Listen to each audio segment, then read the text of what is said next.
In the sacred quiet of the church, mere seconds before forever was supposed to begin, the atmosphere cracked with a tension so thick it seemed the walls themselves were leaning in to listen. The bride, Rebecca, stood motionless at the entrance as a man with battle-scarred knuckles, steel gray hair, and a Hell's Angels patch blazing across his denim vest moved toward her with desperation carved into every line of his weathered face. His voice stayed low enough that the gathered guests heard nothing, but his words hit her like a freight train at full speed. He told her she was in danger. He told her to pretend he was her father. And in that single breath-stealing moment, Rebecca understood that her carefully constructed dream, everything she had convinced herself was real, was about to shatter into 1,000 irreparable pieces. If you believe in courage, protecting the vulnerable, and second chances when it matters most, make sure to like, comment, share, and subscribe, and let us know in the comments where you're watching from. Rebecca had entered this church convinced she was walking toward the life she'd always wanted. Her groom, Richard Ward, was successful, confident, and magnetic in every space he occupied.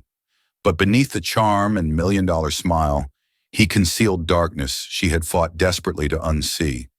For months before the wedding, she had sensed something wrong, a creeping dread in the way he held her wrist just a fraction too hard, or the ice that flashed behind his eyes when she dared to question him. She had told herself it was wedding jitters, that love required compromise, and that marriage would smooth away the knots of anxiety tightening in her stomach. But now, standing in white lace with a leather-clad stranger, wearing the colors of an outlaw motorcycle club, delivering a warning that split her world wide open, she realized she had been running toward disaster with her eyes deliberately closed. Before we begin, if you believe in protecting the innocent, standing up against danger, and the courage it takes to trust a stranger when your life depends on it, hit that like button right now. Drop a comment telling us where you're watching from, and subscribe to Biker Stories for more tales of unexpected heroes and the lives they save. Robert Hale hadn't planned on being anyone's savior. 5 years ago, he had been a different man, softer around the edges, slower to anger, still believing the world had more good in it than bad. That was before his sister Sarah walked down an aisle just like this one, before she married a man who wore the same kind of polished smile Richard Ward now displayed at the altar. That was before the bruises started appearing under carefully applied makeup, before the emergency room visits explained away as accidents, before the night Sarah's husband's rage finally went too far and left her fighting for her life in an ICU bed. Sarah survived, barely. But the woman who emerged from that hospital wasn't the sister Robert had known. The light in her eyes had been snuffed out, replaced by a permanent wariness that made his chest ache every time he saw her. She had tried to warn others, tried to speak out, but her ex-husband had connections, money, lawyers who buried the truth under mountains of paperwork and character assassination. The system had failed her. The courts had failed her.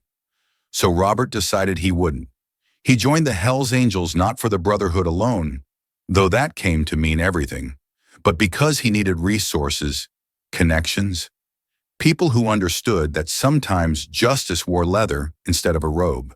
He started tracking men like his former brother-in-law, predators who used charm as camouflage, who collected victims like trophies and discarded them when the mask slipped. Richard Ward's name had appeared on his radar 3 years ago, attached to a police report that went nowhere, connected to a woman who fled the state and changed her name, linked to a pattern Robert recognized in his bones. He had followed Richard from city to city, job to job, relationship to relationship. He watched from the shadows as Richard transformed himself, reinvented his past, cultivated the image of a man women dreamed of marrying. And each time Richard got close to another victim, Robert felt Sarah's pain echo in his own chest, felt the weight of every woman he hadn't been able to save in time. But this time would be different. This time he had evidence, years of documented patterns, testimony from survivors who finally felt safe enough to speak, financial records that revealed fraud layered beneath the romance. This time he had the brothers from his chapter positioned throughout the church, ready to move the moment Richard showed his true face.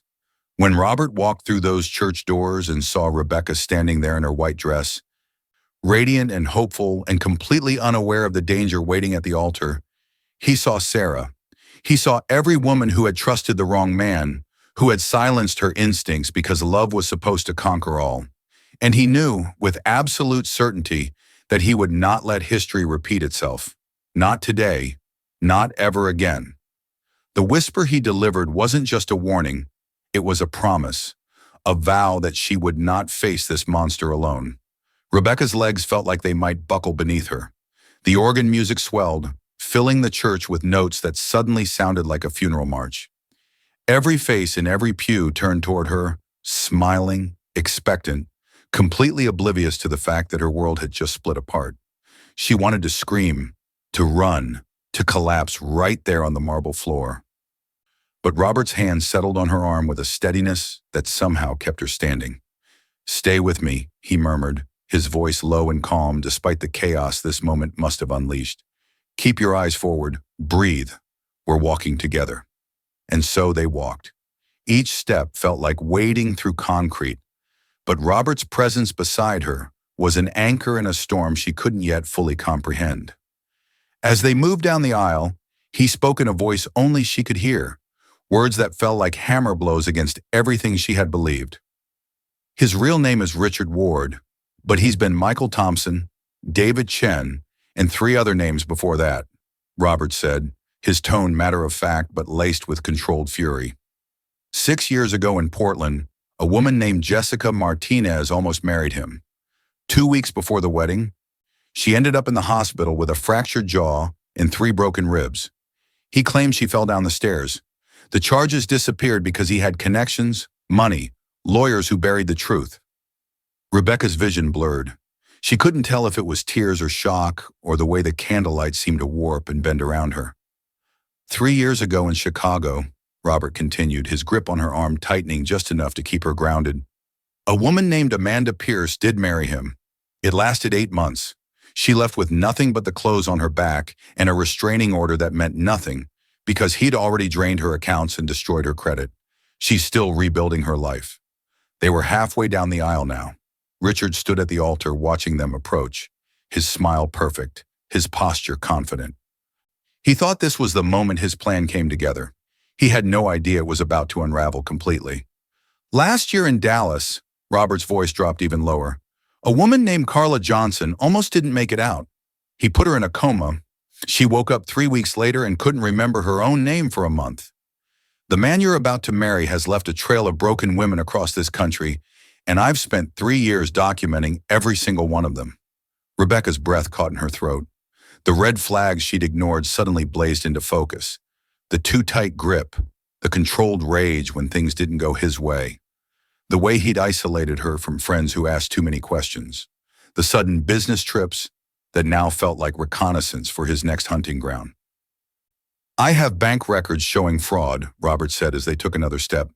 "Medical reports, police statements that were buried, testimony from 5 women who are finally ready to speak, and I have brothers positioned throughout this church who will make sure he doesn't touch you when this goes down." They reached the front of the church. Richard's smile widened, his hand extending toward Rebecca, as if he still had the right to touch her, as if the next few minutes wouldn't expose him for exactly what he was. Robert didn't let go of her arm. Instead, he stepped between Rebecca and the man who had almost destroyed her future. His voice when he spoke carried through the church like thunder. "This wedding is over." The church fell into a silence so complete that Rebecca could hear her own heartbeat hammering against her ribs. Confused murmurs rippled through the pews. Richard's smile faltered for just a fraction of a second before he rebuilt it, his charm reflexively clicking back into place like armor. "I'm sorry, who are you?" Richard's voice dripped with practiced politeness, the tone of a man accustomed to controlling every room he entered. "I think there's been some confusion. This is a private ceremony." Robert reached inside his vest and pulled out a thick manila envelope, the kind that held the weight of truth too heavy to ignore. He opened it with deliberate slowness, his weathered hands steady as he extracted a stack of documents, photographs, and printed testimony. The officiant, a nervous man in his 60s who had been clutching his Bible like a life preserver, took an involuntary step backward. "My name is Robert Hale," he said, his voice cutting through the shocked silence. "And I'm here because the man standing at this altar is a predator who has destroyed the lives of at least 6 women I've been able to track. His real name is Richard Ward, though he's also gone by Michael Thompson in Portland, David Chen in Chicago, and Marcus Williams in Dallas." Richard's smile evaporated. The mask he'd worn so perfectly cracked down the middle, and what emerged from beneath was cold, calculating fury. His eyes, which had always seemed warm when others were watching, turned to ice. "This is insane. Rebecca, sweetheart, this man is clearly disturbed. Security needs to remove him immediately." But Robert was already holding up a photograph. A woman with a fractured jaw, her face swollen and bruised beyond recognition. Jessica Martinez, Portland, 6 years ago. Hospitalized 2 weeks before her wedding to you. You claim she fell down the stairs. Gasps erupted from the guests. Rebecca's mother stood up in the front pew, her hand covering her mouth. Richard's business partner, seated 3 rows back, leaned forward with a look of dawning horror. Another photograph. Amanda Pierce, Chicago, 3 years ago. You married her, drained her bank accounts, destroyed her credit, and disappeared when she finally tried to leave. Robert's voice remained level, but Rebecca could hear the rage simmering beneath every word. She's still in debt from your fraud. A third photograph, this one of a woman lying unconscious in a hospital bed, machines breathing for her. Carla Johnson, Dallas last year. You put her in a coma that lasted 3 weeks. She survived, but she'll never be the same. Richard's jaw clenched, the veins in his neck standing out like cords. This is slander. I'll have you arrested for disrupting.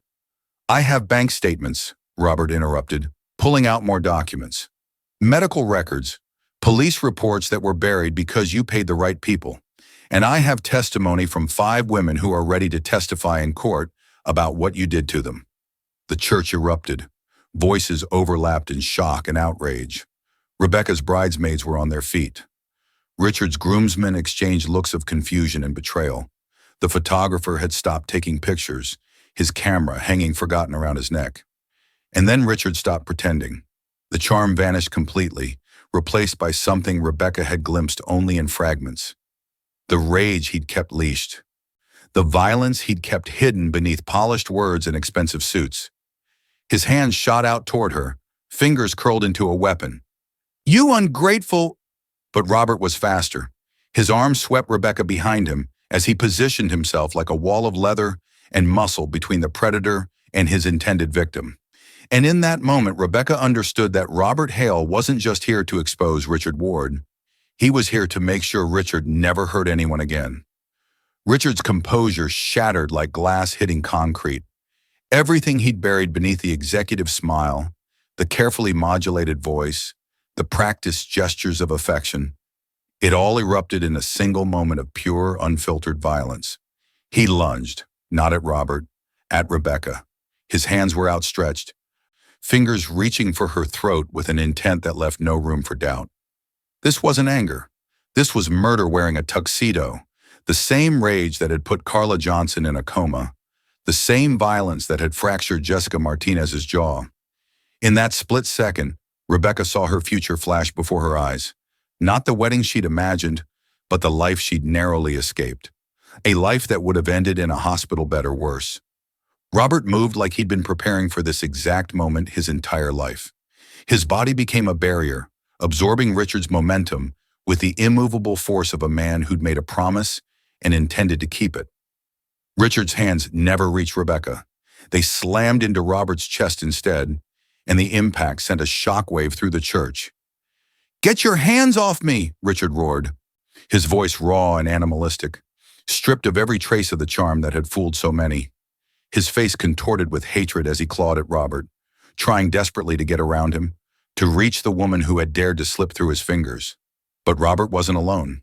From the back pews, from the sides of the church, from positions they'd held since before the ceremony began, leather-clad figures rose in unison.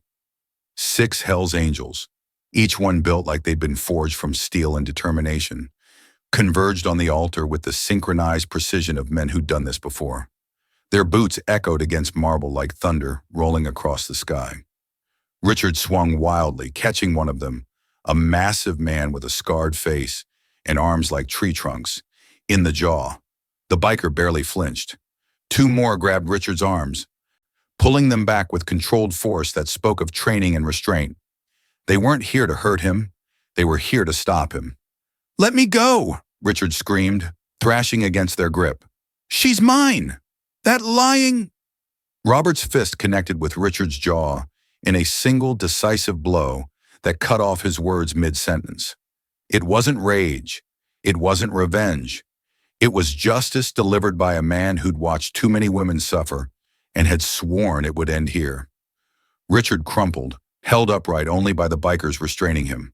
Blood trickled from his split lip, staining the white collar of his designer shirt. The man who had looked so perfect standing at the altar now looked exactly like what he was, a predator caught in a trap of his own making. Sirens wailed in the distance, growing closer. Someone had called the police. Rebecca could hear her mother sobbing in the front pew, hear the shocked murmurs of guests who were still processing what they'd witnessed. But all she could focus on was the back of Robert's vest, the Hell's Angels patch that had seemed so terrifying moments ago and now looked like the emblem of salvation itself. One of the bikers, younger, with kind eyes, approached Rebecca with his hands raised in a gesture of peace. "Ma'am, you're safe now. We've got him. He's not going to hurt you or anyone else ever again." Robert turned to look at her, his weathered face etched with concern. "Are you okay?" Rebecca couldn't speak. She couldn't move. Her entire body was shaking with adrenaline and shock and the crushing weight of what she'd almost become. But she managed a nod, and that seemed to be enough for Robert. His expression softened. Just for a moment, before he turned back to face the monster he'd spent 3 years hunting. The church doors burst open. Police flooded in, their voices commanding and authoritative. The bikers stepped back without resistance, hands visible, allowing the officers to take custody of Richard Ward. As the handcuffs clicked shut around his wrists, Richard's eyes found Rebecca one last time, and the hatred in them was so pure, so absolute, that she understood with terrifying clarity how close she'd come to dying at the hands of the man she'd almost married. Robert had saved her life. The church emptied like water draining from a broken vessel.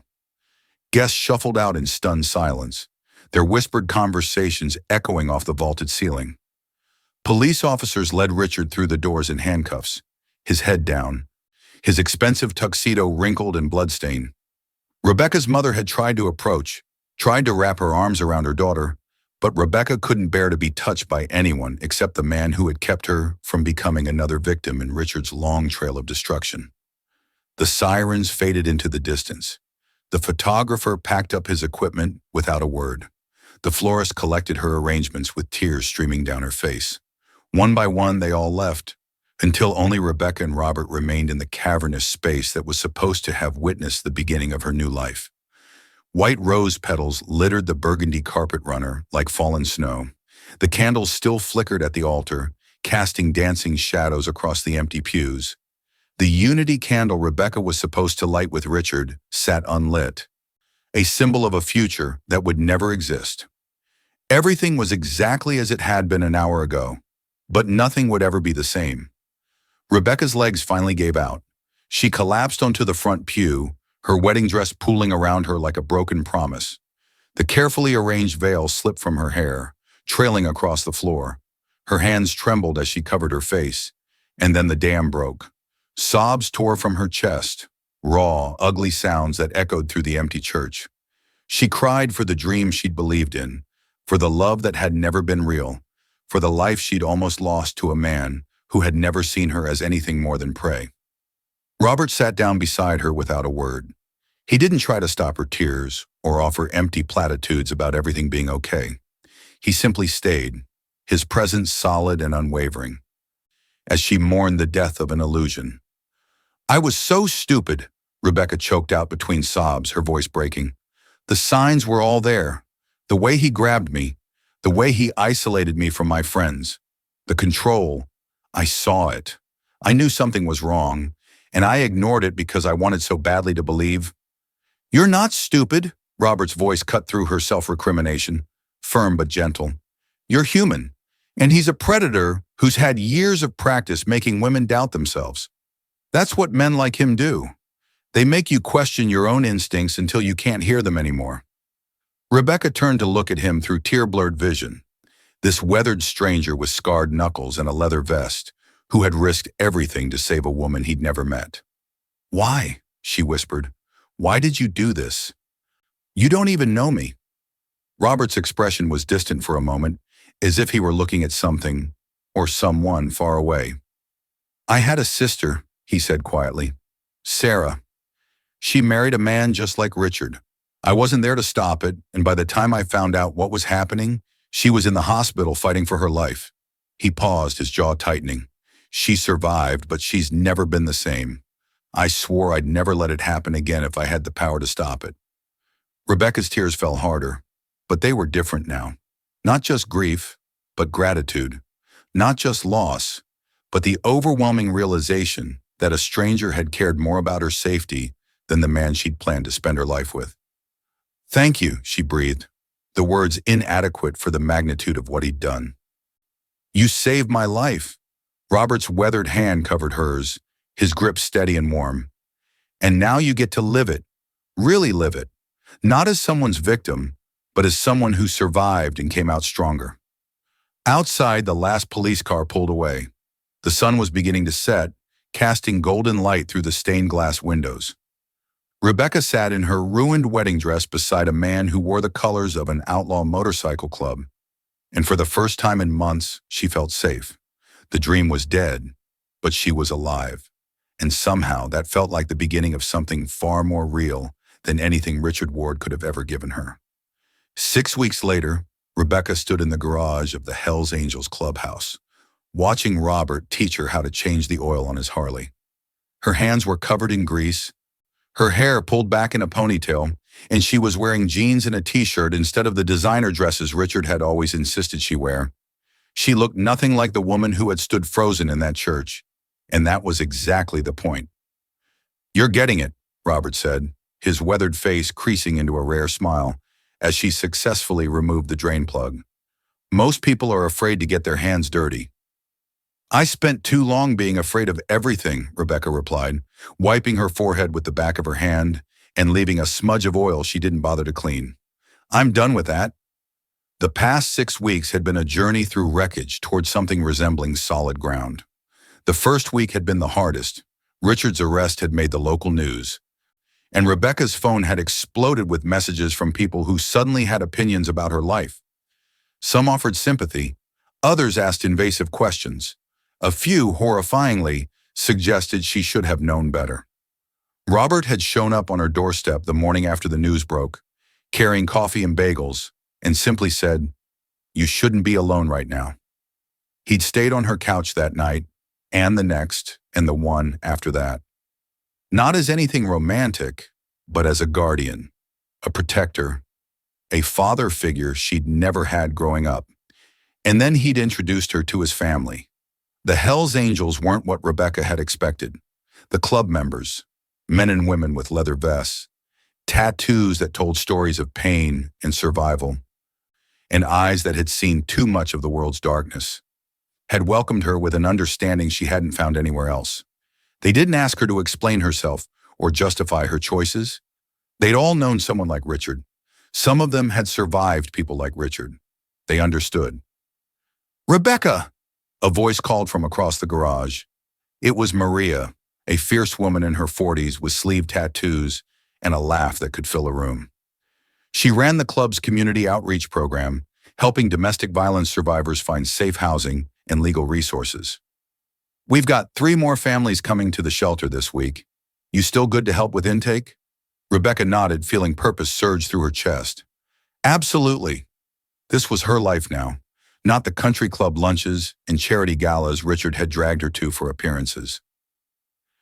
This was real work that mattered, helping women escape the kind of nightmare she'd narrowly avoided. Robert had connected her with Maria 2 weeks after the wedding that wasn't, and Rebecca had thrown herself into the work with everything she had. "You're a natural at this," Robert said quietly, watching her with something that looked like pride. "Sarah would have liked you." Rebecca's chest tightened. She'd met Sarah the previous week, a quiet woman with sad eyes who'd hugged Rebecca so tightly it hurt, whispering, "Thank you for letting him save you," into her ear.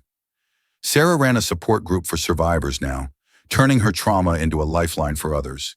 She was broken in places that would never fully heal, but she was fighting. And that, Rebecca was learning, was its own kind of strength. "I'm thinking about going back to school," Rebecca said suddenly, the words spilling out before she'd fully formed the thought. "Social work, maybe, or counseling. I want to help people like us." Robert's smile widened. "That's good. That's real good." He paused, his expression turning serious. "You know you don't owe the world anything just because you survived, right? You're allowed to just live." "I know," Rebecca said, and she meant it. "But I don't want to just survive anymore. I want to build something that matters." That evening, the clubhouse filled with the sounds of laughter, motorcycle engines, and the clatter of dishes as members gathered for their weekly dinner. Rebecca sat at a long table surrounded by people who'd once been strangers and were now family, not because they shared blood, but because they'd shown up. Because when her world had burned to ash, they'd helped her build something new from the ruins. Robert sat across from her, his weathered hands wrapped around a beer bottle, his eyes containing a peace she suspected he hadn't felt since before Sarah's wedding. He'd saved Rebecca's life, but in some ways, letting him save her had saved his too. "To new beginnings," Maria raised her glass, and the table erupted in agreement. Rebecca raised her own glass, feeling the weight of everything that had brought her to this moment, the terror, the grief, the slow climb toward healing. The woman who had stood at that altar would never have imagined this life, but the woman she was becoming couldn't imagine anything else. Family wasn't about blood. It was about who showed up when everything fell apart. It was about leather and grace, iron and compassion, strangers who became guardians and guardians who became home. It was about second chances, and Rebecca intended to make hers count. Sometimes angels wear leather and ride Harleys. Sometimes the voice that saves your life comes from a stranger who understands darkness because they've fought through it themselves. Rebecca's story reminds us that courage isn't about ignoring your instincts. It's about trusting them, even when the truth is terrifying. If this story moved you, hit that like button. Tell us in the comments which moment hit you hardest: the whisper, the confrontation, or Rebecca's transformation. Share this with someone who needs to hear that it's never too late to choose yourself, that family shows up in unexpected forms, and that survival can become strength. Subscribe to Biker Stories for more tales of unexpected heroes, second chances, and the courage it takes to walk away from danger and toward hope. Because sometimes the most important choice you'll ever make is trusting the stranger who whispers, "You're in danger. Pretend I'm your dad."